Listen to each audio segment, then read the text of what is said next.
Our planet is a lonely speck in the great cosmic dark. We're on a rock hurling through the universe. Planet as an organic spaceship. Like it or not, for the moment, the Earth is where we make our stand. Hi, this is Chrissy. And I'm Marie. And you're listening to Alt.Pop.Repeat, A show where we get into the nitty-gritty around counterculture, alternative culture, and sync it up with what? with pop culture. Yeah, man. That's what we do. There we go. High five. Yes.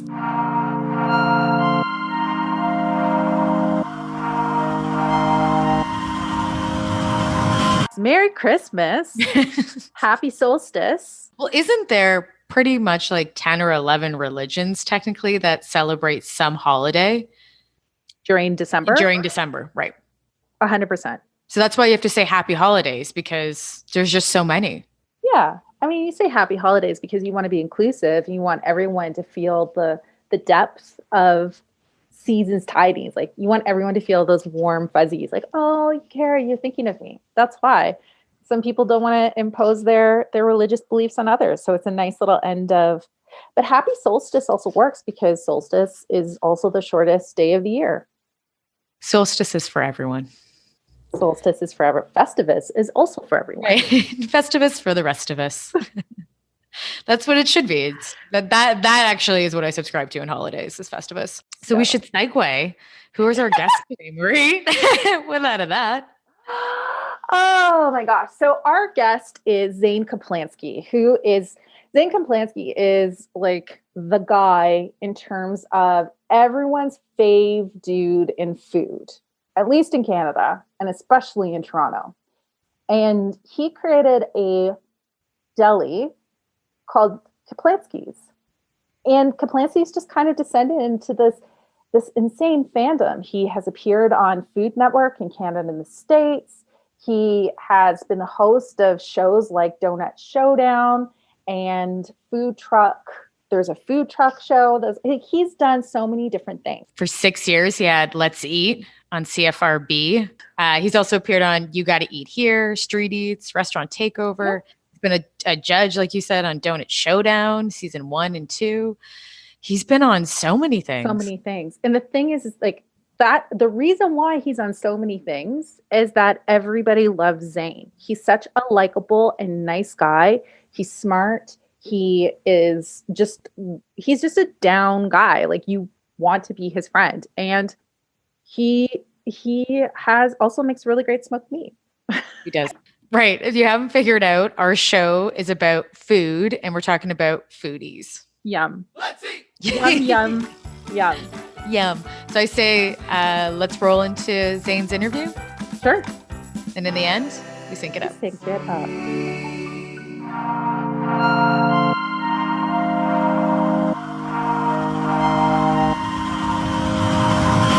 It's an honor to be here, and it's an honor to share my story. And I think that one of the reasons that people find me connectable is that there's so much in my story that came just from my own passions and desires and wishes. And one of them, I mean, I like the introduction, how I became Caplansky, because I named myself Caplansky. And I was 39 years old, and I had a deep and unabiding desire for a great smoked meat sandwich. I asked a whole bunch of friends who were coming back from Montreal to bring me a Schwartz's smoked meat sandwich. That to me is the pinnacle of the genre, and one after the other failed. And in the hangar that ensued, I had this epiphany of, I should do this myself. I should open a little deli. I should serve smoked meat sandwiches. I should serve hand-cut fries. I'll make my own coleslaw on the mandolin. I'll make my boobies, my great boobies, cabbage borscht recipe. And, it was like this epiphany of, that's what I'm meant to do with myself. That's what my journey, that's why I'm here. And I took that year to teach myself how to cure and smoke and slice smoked meat, beef brisket, which is sort of like the bastard cousin of pastrami and corned beef. We can get into that later if you want. And it was the flavor that I was going for because it was, as I say, something that I fall in love with in Montreal at Schwartz's. And when it came to naming the restaurant, I always thought that naming things is really important. And I actually saw a wonderful interview with Kamala Harris last night, and she was talking about how she feels about how when people make fun of her name, and the idea that your name is one of the first gifts that you're given when you're born. And, I thought of Zane's Deli, Kaplan's Deli, because I was born Zane Kaplan. My great-grandfather was Benjamin Caplansky, and he changed the name from Caplansky to Kaplan. And I just kind of thought, Kaplan's Deli, there's a Kaplan's furniture store, and I sort of thought they already had that name, and it just didn't sound right to me. And I thought, Kaplansky's Deli. Now, there's a name. And I thought, could I be Kaplansky's Deli while remaining Zane Caplansky? And, one of the deeply personal aspects of this for me is that notion of being who you are and being true to yourself. So in my world, I had as a young boy always had this dream. When you're a little kid and they say, what do you want to be when you grow up? I wanted to own a restaurant. And for some reason that I know, I put that dream aside for many years. And I think I felt that it really wasn't what my mother in particular wanted me to do.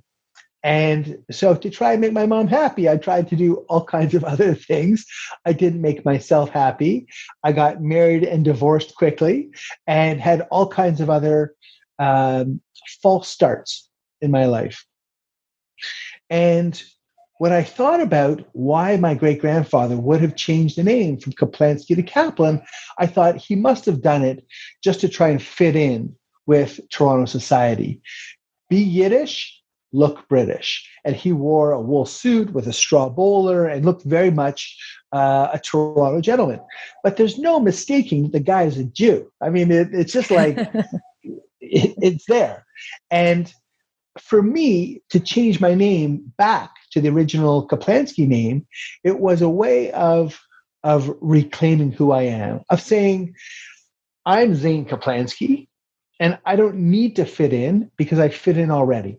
I am who I am, take it or leave it. And I really think that sort of finally feeling good in my own skin, finally feeling good about who I am, finally just embracing my true identity and my true self and saying, I don't care what anybody else thinks. I don't care if it's my mother or anybody else. I have to be me. And this is really the story of why and how I changed my name and got the name for the deli as well. And I also think that a big part of that has a lot to do with how and why people connect with me. That they have that an appreciation for that authenticity, that sense of feeling good about who I am. Do you feel, Zane, that Kaplansky's made a community within Toronto? Do you feel that the deli, what was that feeling like when you had it there? And what was the community like in Toronto that you built around that? Because there's not many of you that are like that, because it's a really old model that you made into yours and really made in something in Toronto too. A lot of people miss you. Chrissy, I never realized the hornet's nest that I was kicking when I opened a deli. I didn't see the cultural piece, the community piece. To me, I was a very small thinker. I was dying for this smoked meat sandwich, and I thought, if I feel this way, maybe other people are as well. Yeah. I didn't even call it a deli when I first started. I used to call it Caplansky's at the Monarch, because the Monarch Tavern, for anybody who's listening who doesn't know, is an upstairs, side street, second floor dive bar. It's been around for 100 years. You would walk past that door and not know what was upstairs. And when you went upstairs, you didn't even want to know what was up there because it was all kinds of disgusting. And I say that with a level of appreciation because I went there all the time. I loved taking my sandwiches upstairs from San Francisco or California or Batondos. And this bar allowed people to bring food in from outside. And so when I wanted to get started in opening my own restaurant, I went to see the guys who own the Monarch because I didn't have the money to open a proper restaurant. I had saved about $3,000. And I knew that restaurant was available. Nobody was using it. And there was bar service, but there was no food service. Again, because they let people bring in their own food. So when I said to them, I want to use your kitchen space, they said to me, how much do you want to pay in rent? I said, rent? I'm not going to pay rent, but I'll cover my costs and I'll bring in some new customers. And they said, okay. And so this was all it was when I started. That was June of 2008. In September, like August 31st, I think it was, we threw a grand opening party. So we'd had the whole summer at this stage, and it had become a thing. We had already been on top 10 lists and written up, and we got very fortunate that we were right at the beginning of the Chowhound, BlogTO, online food buzz, the sort of thing that happened to the food truck movement in the United States with the advent of Twitter really sort of swept us up as well. And I remember at the grand opening party at the Monarch Tavern, we had a series of bands playing. And after one of the bands, or during one of the bands, somebody took me by the shoulders and pushed me down into a chair. And some other number of large, strong men, mostly men, raised me up in this chair, like at my bar mitzvah. And they chanted, meat, meat, meat. Nice. And so you're asking me about community. Yeah. And I felt like that party was kind of like a bar mitzvah for me. Oh, yeah. It was That's kind of like a coming of age celebration, and that people in the community. And what happened too was a group of investors who were customers of that restaurant came to me and they said, when you're ready to open your own place, we'll be there for you. Wow. And so I really did feel this sense of coming together, and also a sense of responsibility, because that area of Toronto, what's now Little Italy, was really a crossroads of many different cultures. And so many Jewish people in downtown lived in that area. And so one by one, I had people, not group by group, I had people coming back to the restaurant, to the Monarch Tavern, and they would all tell me stories of what it was like growing up in the area, and what Jewish Toronto was like, what Italian Toronto was like, what Portuguese Toronto was like early, 50, 60, 70 years ago, before my memory. And I really saw that I tapped into this sense of nostalgia. And it got so extreme. And this is a verifiable fact. We used to have, Elaine Gold and I used to joke about the fact that we used to have people coming into the deli on College Street. So we moved from the Monarch Tavern to College Street in 2009, about a year after we opened as a pop-up. And we used to come into the restaurant regularly, like every week, every couple of weeks, and tell us stories of how their grandparents used to bring us to this deli when they were small children. And we'd been open for a couple of years. Like there was no chance that had happened. But people memory is a funny thing. So we never corrected anybody. We said, you're crazy. That never happened. But we appreciated the fact that people connected with us like that favorite restaurant that their grandparents took them to when they were kids. And that sense of community really, I felt it very strongly when people would tell us those stories. Plus we had weddings take place in the deli.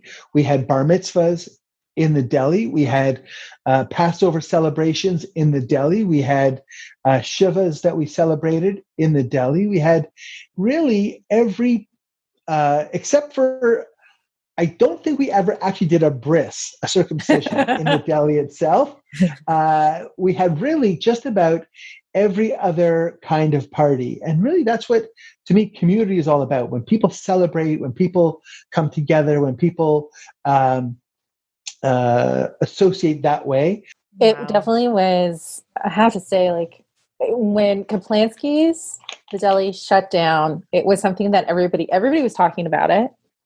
Everyone felt it, because whether it was an intentional decision or not, as you were describing it, it was not a PR stunt, I'll tell you that. Right. But you became a very important figure within the Toronto community. Like, you created a gathering place. Everyone felt welcomed. Whether people were friends with you or not, you chatted with people. There were times where I've gone in and to the deli before we were friends, and you were like chatting with folks around there, and you were doing your rounds, and it just always felt really good. And plus, you always knew you got a great sandwich out of it. So, well, and for me, it was always a great place to meet women. I'm kidding. That's a joke. That wasn't true. I never, ever hit on my customers. Could you? Well, could you almost be like, never. Oh, you want a lean sandwich? I'm sorry, it will never work. It has to be at least medium fatty or more. Right.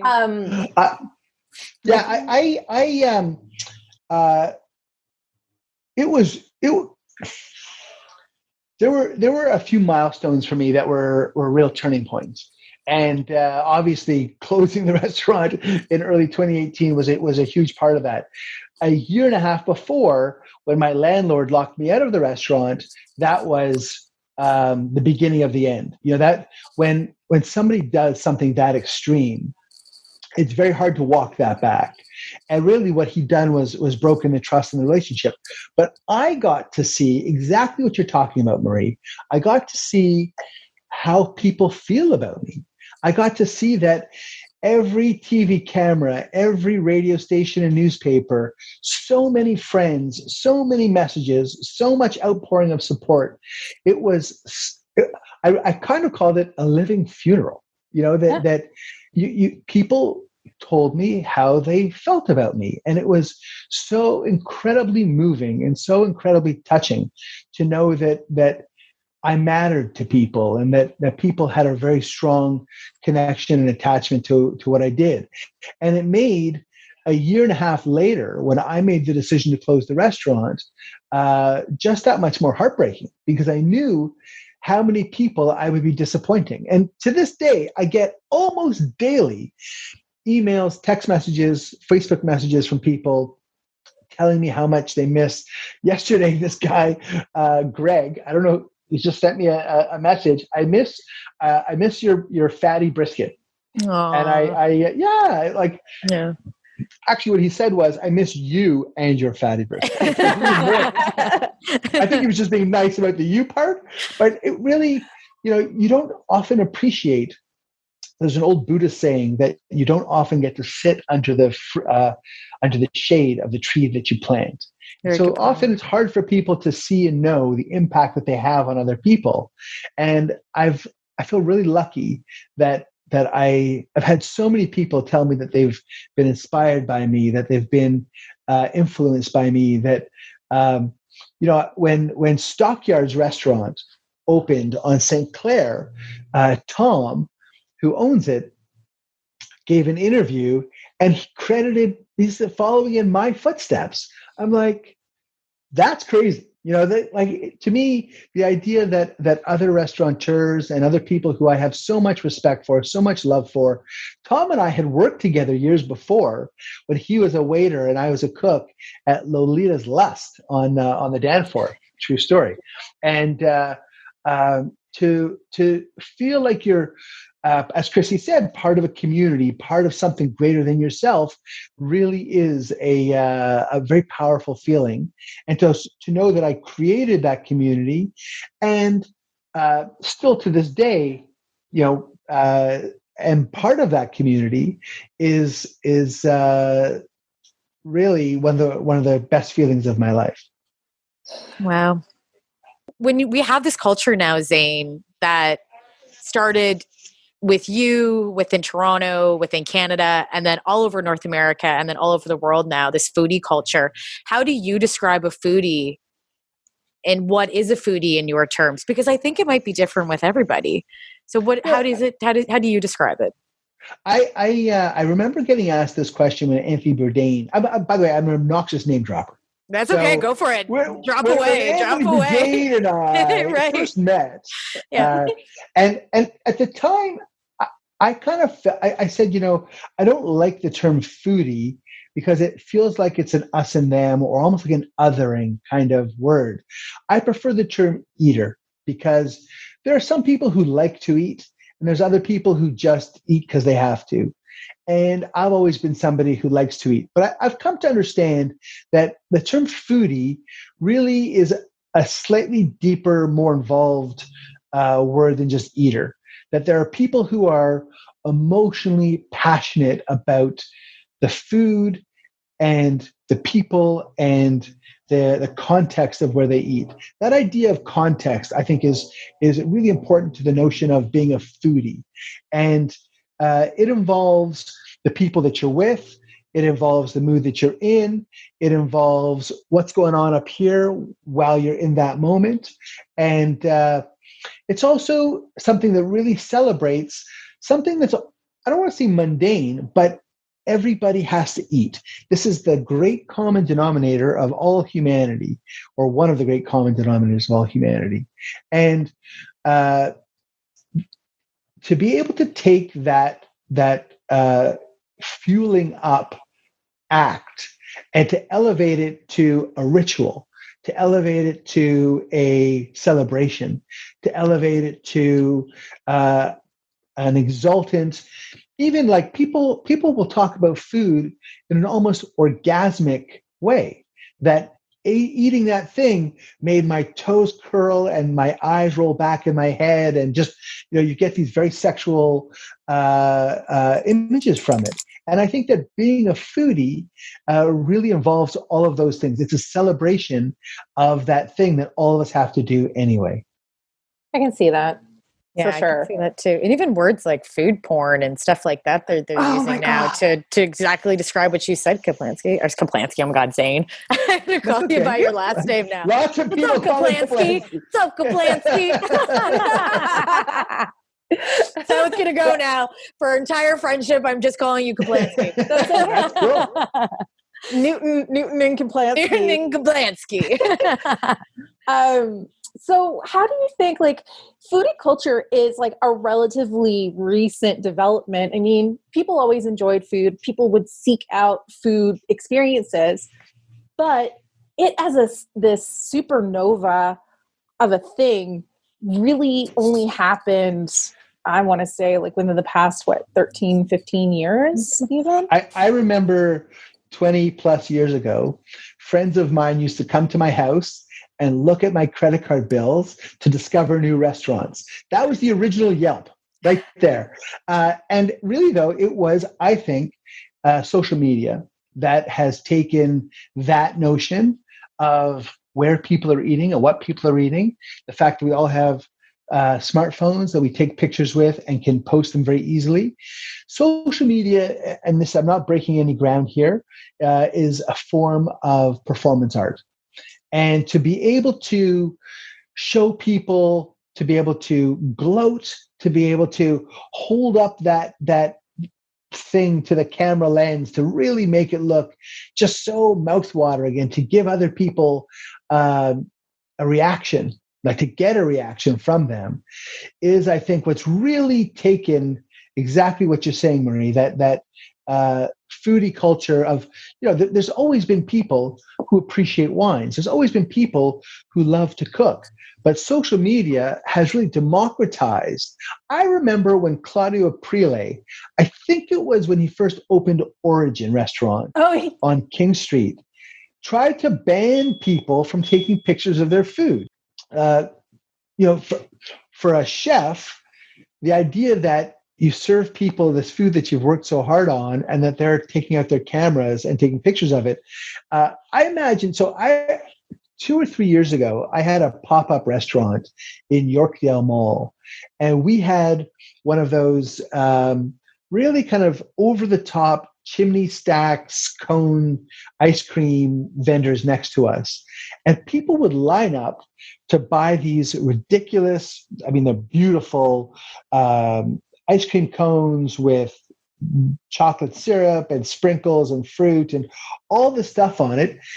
Take this like glory hole shot picture with them in this ice cream cone, and then throw it in the garbage. Yeah. Oh, wow. It was like we would stand there and watch people like claim their prize and then throw it out. And it's like you just did all that for the shot, and that sort of taking that foodie culture and that phenomenon, I think, to I wouldn't say a dark place necessarily, but it's so wasteful and it's so like superficial, conspicuous consumption. Yeah. I think it's a really great point because people don't actually talk about that in food culture. I've never the waste that goes along with it or people just doing it for the gram.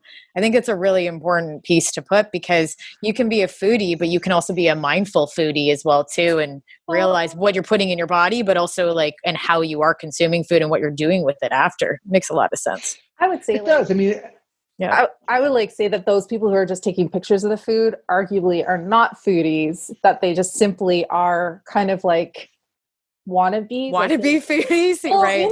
I agree. Yeah. They want it. They're doing it for the gram. And it was the same thing. Sweet Jesus, that was a problem for a while. How many times was I walking past this? Sweet Jesus is a really fun ice cream shop in Toronto. And people would go by, they'd get their ice creams, these beautiful, elaborate ice creams, do their photos with it. And there was a garbage bin right there that was just filled with ice creams. And I'm like, you're not really a foodie. I never associated myself as being a foodie. I always was just like, I didn't like the term. I like to eat. I'm enthusiastic about eating. Don't get me wrong.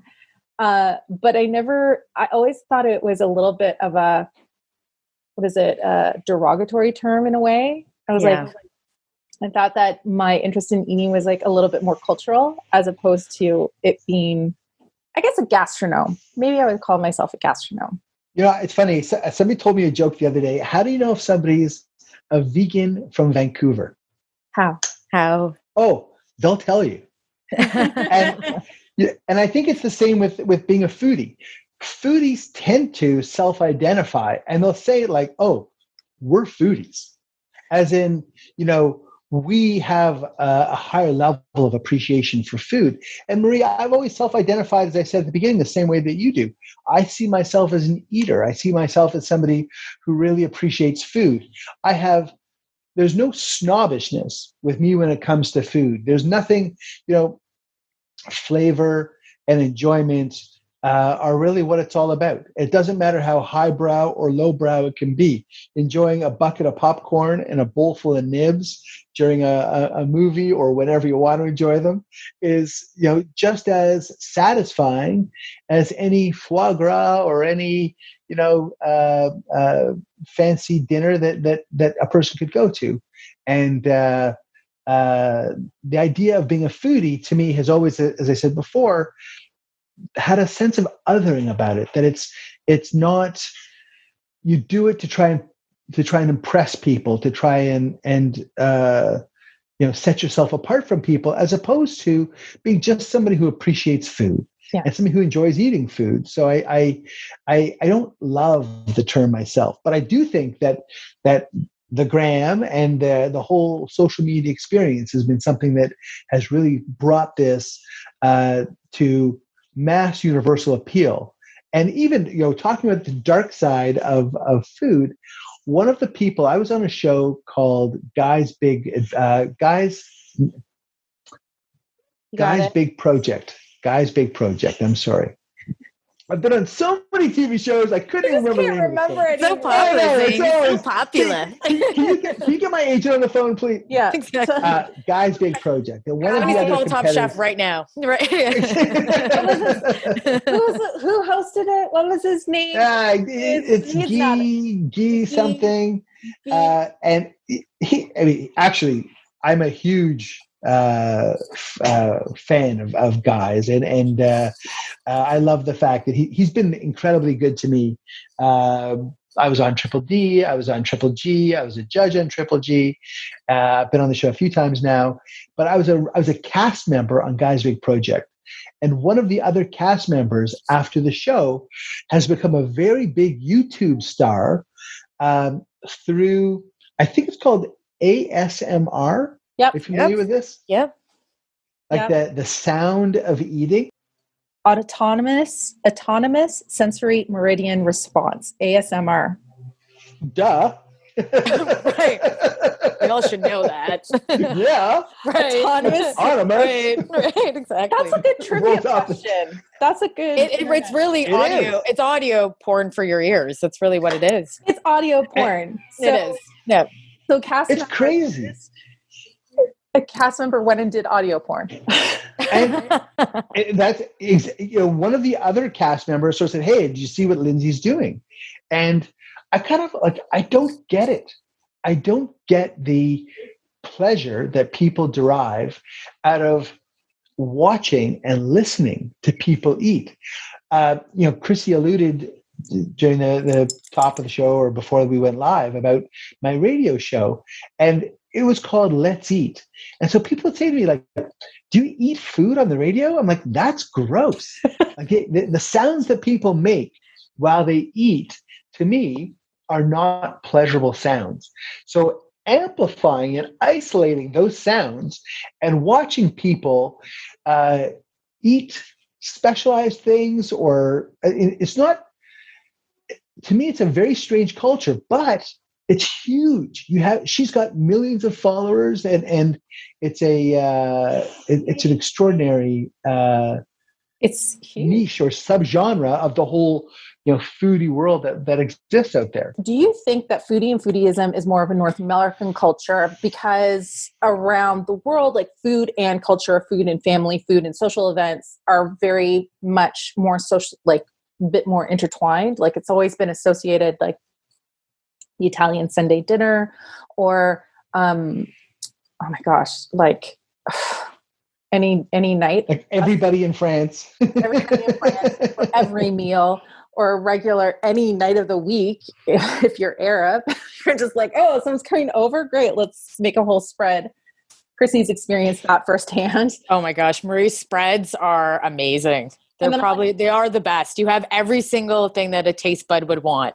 I'm like, is there enough food Seriously. here? And Chrissy's like, Marie, there's absolutely no negative space on this table, and there's only two of us. And I'm like, we need candy. We need to add sweets to this. We have to it has to be. But I mean, there's food and culture seems to be much more, there's so many more traditions with it. Do you think that foodieism and that development is more of a North American thing? Well, I think so far, we seem to agree with each other that being a foodie is something that people name of themselves, and that it's not a culture or a class as much as it's something that people put themselves in. And in that way, I think it's a mark that North America is immature as a culture generally when it comes to our own appreciation of our own culture and our own food, and that other cultures like yours, like Asian cultures, like European cultures that have much longer, more well-established appreciation for food, you don't have to be a foodie, because everybody's kind of a foodie. Everybody knows what the good stuff is and where you find it and how you appreciate it. And I think here in North America, I'm certainly not an ethnobiologist by any means, but being somebody who looks at how our culture interacts with the food that we eat, I think that you would see that the proportion of people who really care about where their food comes from, who really care about how it's made, who really care about the finer aspects of cuisine, has been small but growing, as opposed to what you find in other cultures where it's always existed. So I would say, yeah, I think that it is much more of a North American phenomenon than it is a global thing. However, as a function of social media, it's universal. you see people all over the world who will focus on and celebrate their food, and I think that exists everywhere. But as far as the personality trait, I think that's much more of a North American thing. Yeah, and how we share food. Is it maybe a generational thing too? And how we decide to share food, if it's through social media, if it's through with friends, or it's with family, or through culture. Because I think you see now millennials, I would say that millennials created that concept of the foodie. For example, the whole avocado toast thing. And that idea of having like really exquisite food and consuming exquisite foods, but maybe not having a budget to do that. Did you see that a lot in Caplansky's too, where you would see foodies starting to come in and then just buying a whole bunch of stuff from all different ages and then snapping it? Was it more millennials, or was it all different generation gaps? It's funny. I don't really think I saw as much of that. I think the deli concept, I mean, interestingly, in 2016, we had a big news story when Beyonce placed a very large catering order at our restaurant. And the news of Beyonce placing that order became a story in itself. And that blew my mind because I never appreciated, and maybe even still don't, how, I mean, I do more now, how important she is to pop culture. And so after Beyonce's visit, I mean, she didn't physically personally come, but we did see after that a group of people come to the restaurant who we'd never seen before. And I was saying earlier that there were some really important sort of pivotal moments for us. Another one was when we became sponsors of the Toronto Palestinian Film Festival. And I think when we made that gesture, and it wasn't a very big deal, but it became a big deal, I think, because it helped to define us as an inclusive restaurant versus an exclusive restaurant. This isn't a deli for deli lovers. This is a deli for anybody who wants to enjoy it. And I think after those two events, after the Palestinian Film Festival and then after Beyonce, that really helped us attract new people who suddenly felt more welcome, who suddenly felt that there was something there for them. And we got a ton of social media and lots of people taking pictures and doing that stuff, but it was much more of just seeing these new faces in the restaurant and these younger faces in the restaurant. Because I think, Chrissy, that's where it comes from. I'm genuinely curious about other people. I really like to know who they are, where they come from, what drives them. I spent 5 years backpacking around the world, and I found that you can start with 3 questions. Where are you from? Where have you been? And where are you going? And from those 3 questions, you could either begin a conversation and perhaps that leads into a friendship, or decide that you're going to go your separate ways and you aren't really going to connect with each other. And I found so many times that I connected fundamentally and deeply with so many people. And like you, there are people who are open to it. There are people who are interested in connection. There are people who are ready for a connection, and then there are others who aren't. And there's no judgment from me, because if you want to connect, so do I. If you're not interested at this point, well, maybe we will be in another time. But we can like each other without having to get deeply involved anyway.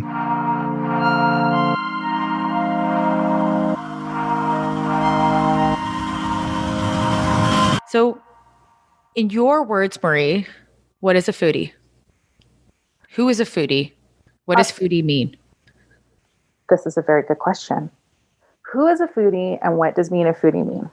Well, I think that it is a self-proclaimed designation. It's not an official, it's not an official thing.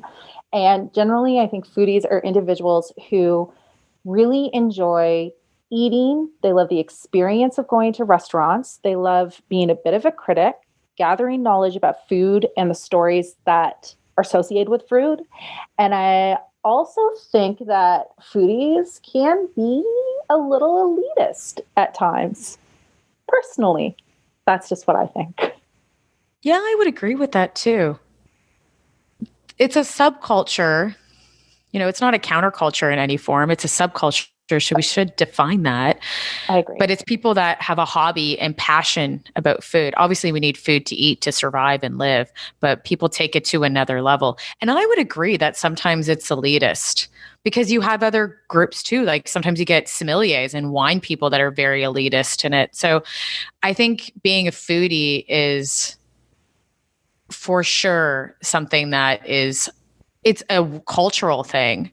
100%. You can be a foodie anywhere around the world. But in the Western side, I would say it's a little bit pretentious at times. Not all the time, but it can be. Yeah. I agree. Because the thing with being a foodie is that, look, we all eat food. We all enjoy eating food. Everybody has a favorite food, whether it's pizza, whether it's dumplings. Food is just necessary for life. And, we have stories that relate back to like food in our lives. It could be grandma's cooking. It could be mother's famous, Christmas cookies. I mean, we're at the end of the year. Everybody has foods they associate with also certain events, birthday cake, etc. But the idea of this almost like hedonistic love for food is a different thing, and it really has become more pronounced over recent years when it didn't really exist in the same way before. I mean, these are people who demand to have good food. A foodie demands to have good food. And they are not interested in being a part of like ordinary life. They're not interested into massification. They are interested in stylistic and stylistic foods, tastes, and experiences. So they're the ones that would go off in the middle of nowhere. Like Anthony Bourdain, very famous guy. I do not think of him, well, I do think of him as a foodie, to be honest. But I mean, he kind of defined this idea of traveling around the world and having food experiences. That really takes food outside of this ordinary, everyday kind of thing and turns it into something special. Yeah, food and community. And we talk a little bit about that with Caplansky too. The word foodie, from what I looked up, was in 1984, was coined by Paul Levy and Ann Barr from their book, The Official Foodie Handbook. And then also it says that I believe the New Yorker, there was a writer, Gail Green, who first used the term in a restaurant review too. So people have been foodies early 80s, let's say. And honestly, it kind of makes sense because I always say this, the 80s is the yuppie era. So It makes sense that food would have kind of gone a little bit with a yuppie time too, and a little more of a sophisticated, combination. It doesn't saying that yuppie isn't sophisticated, but in a time that there was a lot more money and things were happening in the 80s and people were consuming more. It's just a different time, but it's ever transcended now into that. Totally. And you know what? Like, let's go into the 80s for a second. Yep. And just what you're saying, this is a yuppie time. People have money. They have money to spend. For sure. So why do you think foodieism popped up in the 80s? It's because they had the opportunity. They had the wealth and the money to be able to go to restaurants. And so it wasn't just about being able to cook really great food, although the term foodie now does encompass people who are really good home chefs. But at the time, foodies were using their wealth to access this commercial world of food. They were basically turning into food critic hobbyists in a way, which is really interesting. And I mean, like, the word wasn't coined until the early 80s. And I really think there was a heavy tide with the economics of the time, how much money people had to spend, and they were going out to eat. And so that was kind of like, I mean, think about 80s sitcoms, and they'd go out to a fancy French restaurant. They always, like, it was a thing. But even if you go back in time further, like the very first restaurant critic was in the 19th century. He was French. I'm going to get his name completely wrong. Actually, I'm not. I'm going to get it pretty well right because I do speak French. Alexandre Balthazar Laurent Grimond de la Reynière. Well done. Well done. I would have butchered that. I suck at names. Your naming is, I've said this before, is delightful because it might not be an accurate name, but it always sounds like an exotic name. Thank you, Audrey. But anyway, we have Alexandre, who is the very first restaurant critic. He is the gentleman that created the first restaurant review. And he is the founding father of modern gastronomic discourse.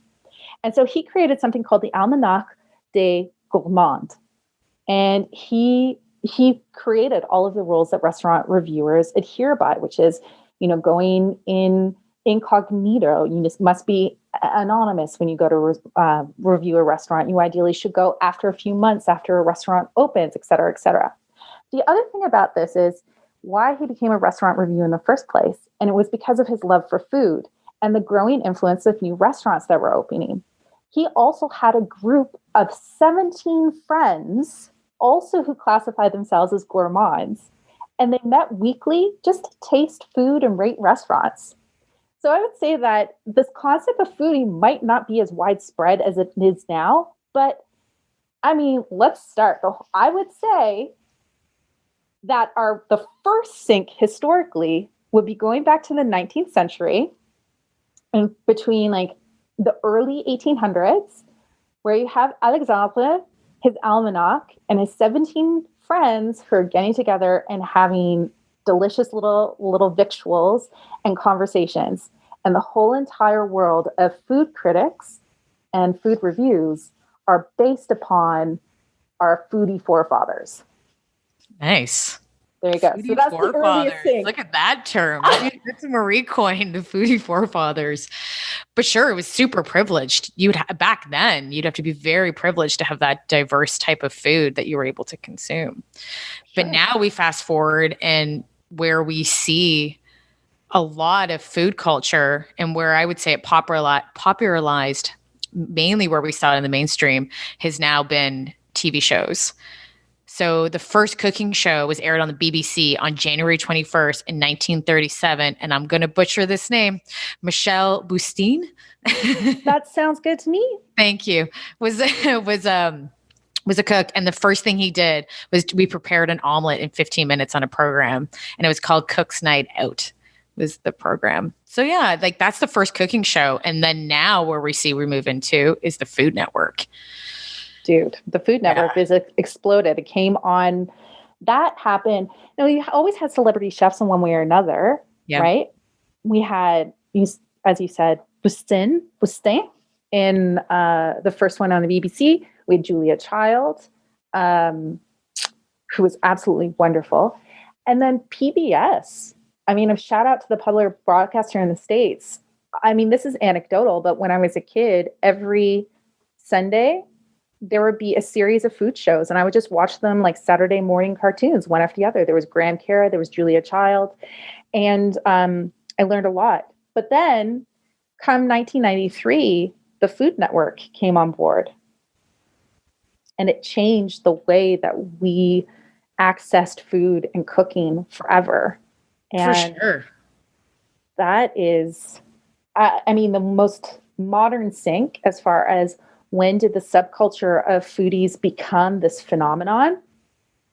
I mean, mainstream Food Network. We have like this whole boon of celebrity chefs, which now are making, everybody had their regional food. Like Emerald was specifically all about New Orleans Creole cooking. And so that's what he brought to the world. And so people are starting to create a language and a desire for these different types of foods that now they might go, okay, well, I can try this at home and it tastes pretty good. But what if I do go to New Orleans and I actually try beignets that are made in New Orleans? Or an authentic po' boy. What does that taste? So there's like that intrinsic link between travel and food becomes more and more palatable. And now like foodie culture and foodie tourism is like just a major thing that we do. For sure. And it makes you understand the culture more. When you go to another country and you try their food, I think you understand the way they dine with each other, especially when you go to specific restaurants. When I was in Japan, the one thing I found really interesting was this is not so much food, but even just around how dining together, they were smoking inside. You can't smoke outside, but you can smoke inside while you're dining. And so even that on its own shocked me. And then along with the different ways that you would consume food in all different areas, if it's from street food to restaurants to cooking it yourself and all these different shops that they had, and everything I had in Japan was amazing. I had one thing I didn't like when I was there for 10 days. So I think watching communities interact with each other in food is one of my favorite things. You know, we look at Italians, same way too. Greeks, lots of cultures having food over a communal group and family and conversation. That's probably my favorite part about food culture, not foodie, with food culture, is the concept of community. Yeah. And I think about all the fun things that you do in your life. I mentioned it earlier. You have a birthday and you have a birthday cake. You go to the carnival and there's carnival foods. Like we associate foods with different excursions, events, life events. The other sink I want to go into now, though, is YouTubers and people eating on YouTube. Oh, you want to go? It's called there's a Korean term, and it started in Korea. It's called mukbang.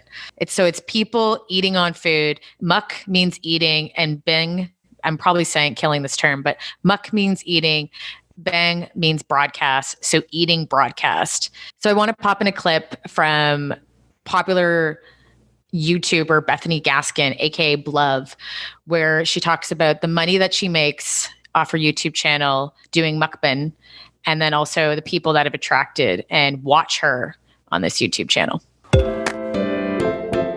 YouTube has made us millionaires. So how much money do you make in a year? Over $1 million, a little, over $1 million, and that's not including brand deals and different things like that. It's over $1 million from YouTube alone. What's up, my beloved? I think it's a fun thing, and it helps a lot of people in different ways. Well, it helps people with anxiety. It helps people that are lonely. We get tons of mail from people that are cancer patients, how we've helped them in ways of regaining their appetite. I will not watch that. That's cool. I'm really happy for her, but I can't do it. It really grosses me out. I'm sure there's like a term for that. Gross mukbang. I can't. I guess I respect it, but I think there's something to be said about the classic. I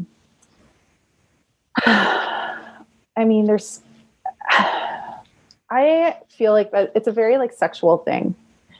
The way that it's eating, it's the gluttony of it, it's the indulgence of it. And it's also like the woman like getting her hands and mouth, and it's like the sound of it. Like it's just a very, I get it, but I don't personally get it. I kind of get it as a concept, but to watch it, it really upsets me, which is funny. Cause a lot of people have that ASMR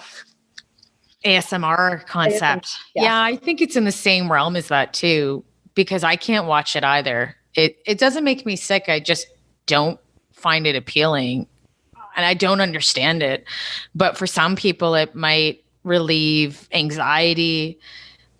She talks about in the clip how they were having a hard time eating. And so watching her, maybe they've gone through anything in their life. Maybe they've had cancer, who knows? And then watching her, we're able to help them, create an appetite again. Yeah. But eating copious amounts of food, I can't get behind that. And hopefully they're eating all of it, because there's also the other element of waste that I don't like, maybe in foodie culture too. And we can talk about that if we want to or not. But to me, that just seems a little over the top. But hey, if it's helping other people, cool. But it doesn't help me, and I don't understand it. Well, hey, at the end of the day, there's a part of Pornhub for everybody. Do you know what I mean? There's a foodie, it's a good point. There's a foodie version for everyone. They kind of like, it's a very hedonistic, gluttonous, like a sensual, delicious part of life. You can sit and you can just indulge in all the food. Oh, it's wonderful. And going on, like the internet, for sure. I agree with you. The internet has had some of the most significant advancements next to the Food Network, has had some of the most significant impact on foodie and foodie culture than ever before, which is probably why where we are today. Food Network, great. But 1997, Chowhound moved into a forum. So it created one of the earliest message boards and gathering places for foodies to come and congregate and share notes about restaurants and tips for cooking. And then let's not forget, we all know Instagram, but before Instagram, we had Twitter, 2008.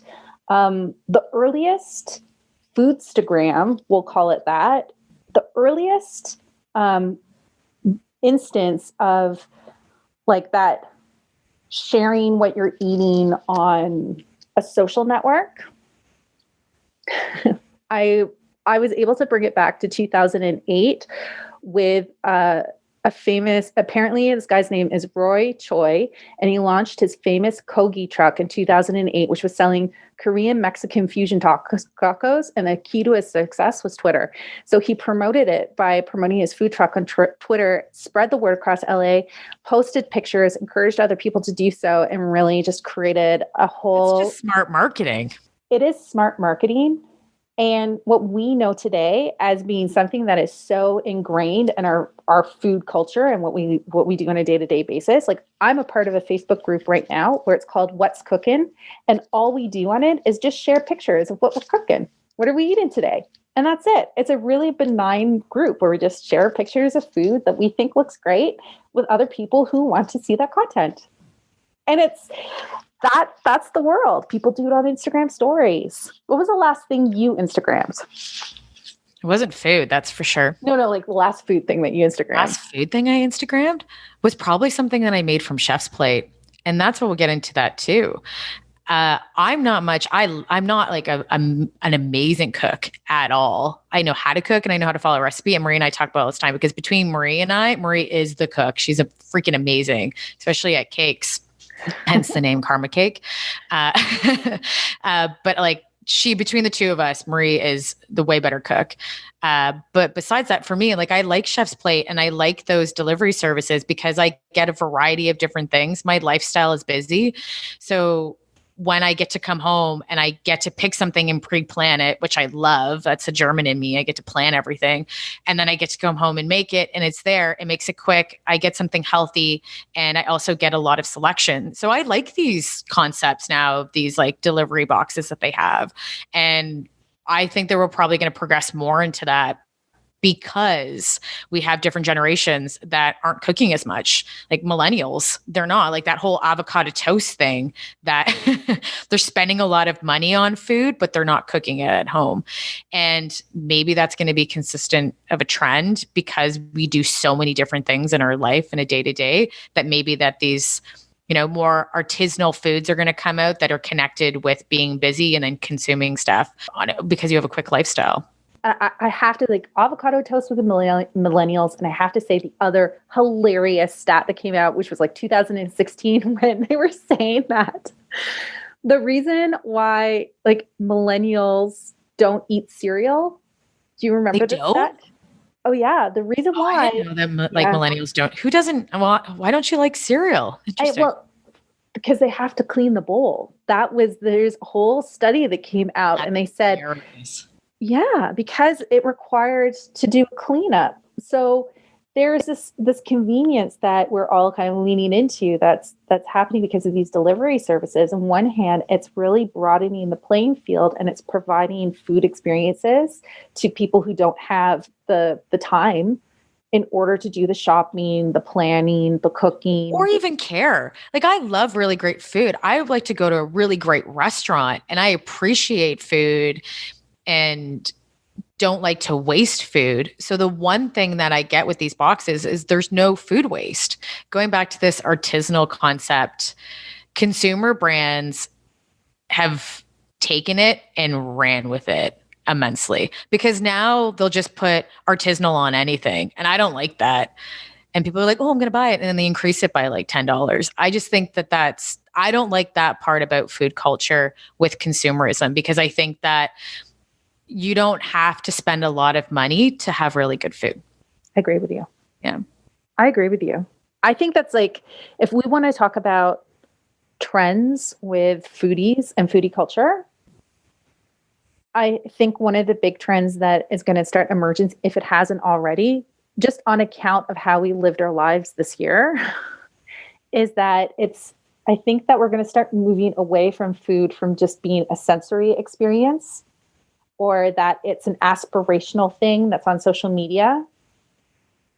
But I think now we're going to be going into a period where foodies going to start thinking critically about the food that they're eating. And they're going to want more real food and they want to know that story behind it still. But they want something that's that probably is socially good, that is local, like really diving into the locavore trends and, taking a look at making choices. Like you said like a main trend where you don't like food waste and you don't want to contribute to that narrative. You want to make sure that you're buying stuff and you're using the items that you buy, which is very smart. Well, for me, I find it's healthier too. Yeah. I have a small fridge, because I do live in a condo as of now.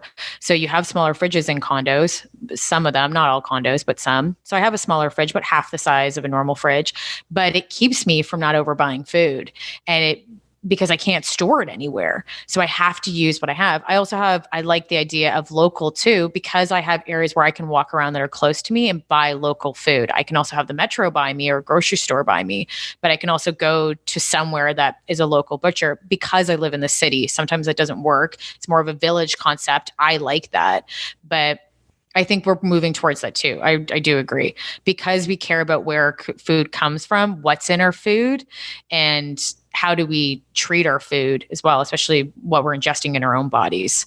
Exactly. So I think, and we're just becoming more smart. There's way more knowledge and info on the internet that you can read that teaches you about things that you should be ingesting and things that you shouldn't be. That's going to help your body. So I don't really have anything else about foodieisms. I was just going to say, should we end it there? I mean, I'm good with it if you're good with it. I'm good with it. Are you hungry? I'm hungry, yeah. I'm going to go make myself a artisanal grilled cheese. I might actually just order some ramen. Nice. Because it's delicious, or some dumplings, which I do have a tattoo of. So, I mean, this was a delicious show, and I think I learned way more about foodie culture and, again, our foodie forefathers than I had before.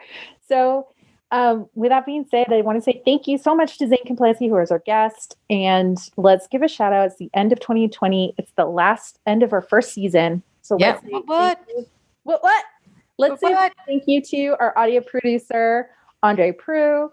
Let's say thank you to the rest of our team. We've got Larice, we've got Elle. Thank you. And welcome to the team, Jenna Lisa. Yeah. Alt.Pop team. What? The Alt.Pop team. And where can people check us out online, Chrissy? They can go to Alt.Pop.Repeat.com or they can go to Instagram at Alt.Pop.Repeat. We are everywhere on social media at Alt.Pop.Repeat. And that's it. So with that, have a great holidays, and we'll see you in the new year. Bye. Bye.